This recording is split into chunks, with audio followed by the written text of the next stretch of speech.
Friends, ನಾನಿವತ್ತು ಮನಸ್ಸಿನ ಸಮಾಧಾನಕ್ಕೋಸ್ಕರ ನಾನು ಬನಶಂಕರಿ ಅಮ್ಮ ದೇವಸ್ಥಾನಕ್ಕೆ ಹೋಗಿದ್ದೆ. ಅಲ್ಲಿ ತುಂಬ ಸಮಾಧಾನ ಸಿಗುತ್ತೆ ಅಂತ ಎಷ್ಟೊಂದು ಜನ ಹೇಳ್ತಾಯಿದ್ರು. ಹಾಗಾಗಿ ಇವತ್ತು ದೇವಸ್ಥಾನನ ವಿಸಿಟ್ ಮಾಡೋಣ, ಆ ತಾಯಿ ದರ್ಶನ ಮಾಡೋಣ ಅಂದ್ಕೊಂಡು ದೇವಸ್ಥಾನಕ್ಕೆ ಹೋಗಿದ್ದೆ. ಅಲ್ಲೊಂದು ಅಚ್ಚರಿಯಾದಂಥ ವಿಷಯ ನಡೀತು. ನನ್ನ ಲೈಫಲ್ಲಿ ಎಲ್ಲೂ ನೋಡಿಲ್ಲ ಆ ಥರ.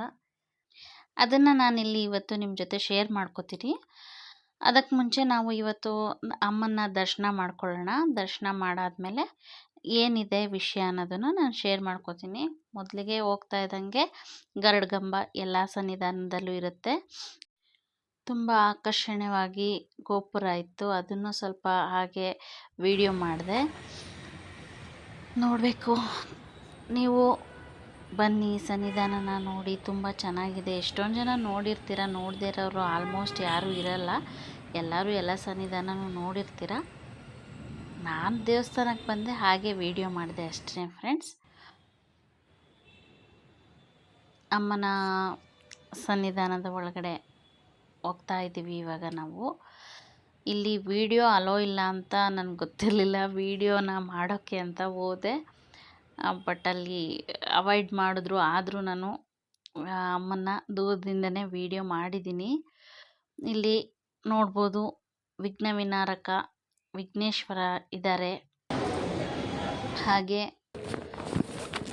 ಇಲ್ಲಿ ವಿಡಿಯೋ ಅವಾಯ್ಡ್ ಮಾಡಿದ್ರು ನಾನು ಅದು ಹಾಗೆ ಹಾಕಿದ್ದೀನಿ.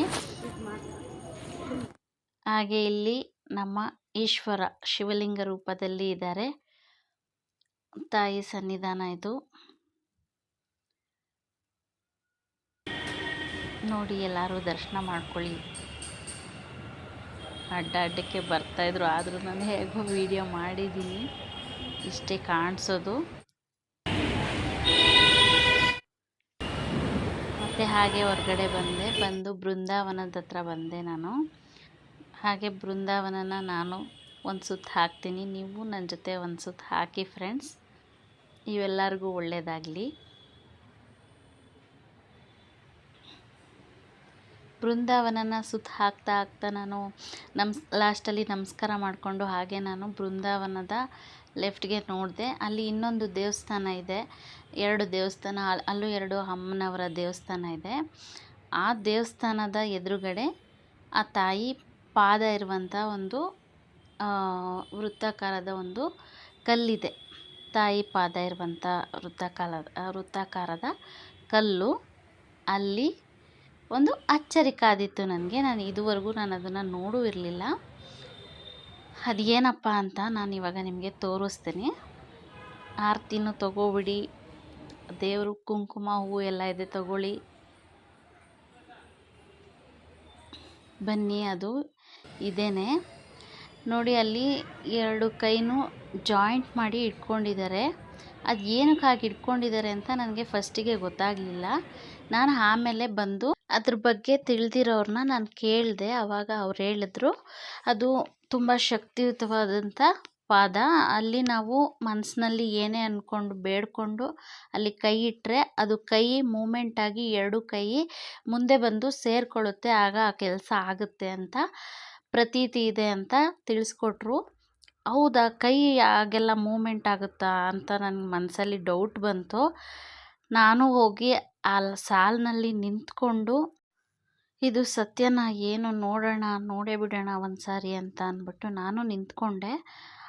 ಯಪ್ಪ, ನಿಜವಾಗ್ಲೂ ಗೂಸ್ ಬಂಪ್ ಬರ್ತಾಯಿದೆ ಇವಾಗ್ಲೂ. ಅದು ನೆನೆಸ್ಕೊಂಡ್ರೆ ರೋಮಾಂಚನ ಅನಿಸುತ್ತೆ.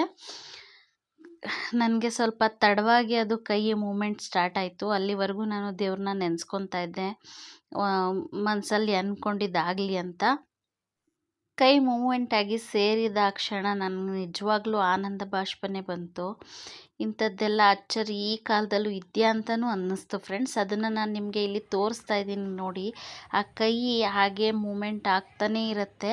ನಾನು ಪೂರ್ತಿಯಾಗಿ ಯಾರೋ ಇಟ್ಟಿದ್ದನ್ನ ನಾನು ವಿಡಿಯೋ ಮಾಡಿದ್ದೀನಿ. ಅದು ಮಾಡ್ಬೋದೋ ಮಾಡಬಾರ್ದೋ ನನಗೆ ಗೊತ್ತಿಲ್ಲ, ತಪ್ಪೋ ಸರಿನೋ. ಬಟ್ ಇದನ್ನೆಲ್ಲ ನಿಮ್ಮ ಜೊತೆ ಶೇರ್ ಮಾಡ್ಕೋಬೇಕು ಅಂತ ನನಗೆ ಅನಿಸ್ತು. ಹಾಗಾಗಿ ನಾನು ಅದನ್ನು ವಿಡಿಯೋ ಕೂಡ ಮಾಡಿದ್ದೀನಿ. ಅದು ಹಾಗೆ ನೋಡಿ, ಇವರಿಗೆ ಸ್ವಲ್ಪ ಫಾಸ್ಟಾಗೇ ಅದು ಜಾಯಿಂಟ್ ಆಯಿತು. ಬಟ್ ನನಗೆ ತುಂಬ ಸ್ಲೋ ಆಯಿತು ಫ್ರೆಂಡ್ಸ್, ಯಾಕೆ ಅಂತ ಗೊತ್ತಿಲ್ಲ. ಇವ್ರಿಗೆ ನೋಡಿ ಹಾಗೆ ಮೂಮೆಂಟ್ ಆಗಿ ನೋಡಿ ಕೈ ಹಾಗೆ ಮೂವ್ ಆಗ್ತಾ ಇದೆ. ಅದು ಹಾಗೆ ಮೂವ್ ಆಗಿ ಜಾಯಿನ್ ಆಗುತ್ತೆ. ಇವಾಗ ಎರಡೂ ಕೈ ಸೇರಿಕೊಳ್ಳುತ್ತೆ. ಇದೇ ಇಲ್ಲಿನ ಪವಾಡ ಫ್ರೆಂಡ್ಸ್. ನಾನು ತೋರಿಸಿರೋ ಮಾಹಿತಿ ನಿಮಗೂ ಕೂಡ ಇಷ್ಟ ಆಗಿದೆ ದಯವಿಟ್ಟು ವಿಡಿಯೋನ ಶೇರ್ ಮಾಡಿ, ಲೈಕ್ ಮಾಡಿ, ಕಮೆಂಟ್ ಮಾಡಿ. ಯಾರೆಲ್ಲ ಹೊಸದಾಗಿ ಇದ್ದೀರಾ ಸಬ್ಸ್ಕ್ರೈಬ್ ಆಗಿ ಫ್ರೆಂಡ್ಸ್.